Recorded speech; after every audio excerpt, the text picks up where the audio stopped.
Quickly moving on from one person to the next is not only an avoidant tactic, it is also emotionally immature. And believe me, I have been on the other side of this. I have unknowingly dated someone who had just gotten out of a relationship. Definitely felt like an idiot whenever I figured out that he had been like 2 weeks post breakup, and their relationship was like 6 years. So, I've been on both sides of this, and I can tell you that part of the reason that they do that is because they're just looking for someone to validate them and to make them feel loved and accepted. And they can be on their best behavior when they first meet a new person because that person doesn't know anything about them.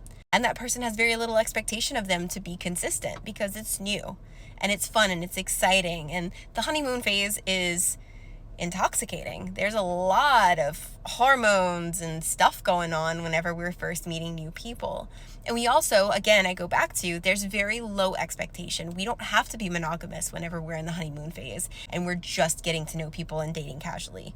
It would be weird for someone to get annoyed by you not texting them back within a few hours if you just started talking a week ago. That would be kind of clingy. That would be seen as really inappropriate. So the avoidant tends to really like the honeymoon phase because you're here and you're beginning to kind of attach, right? It's like these touch and go. It's not, okay, we're actually attached. We're actually going to be committed. We're going to start creating expectations of each other.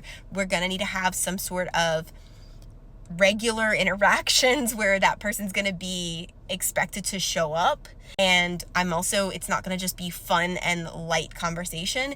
As that attachment is happening, we're also having heavier conversation. We're sharing things that we don't just share with random strangers or first dates. We're sharing heavier stuff that sometimes we haven't fully processed. And so avoidants love to go find a new person, and it hurts. It's extremely invalidating. It makes you feel like that relationship meant nothing to them, like you meant nothing to them.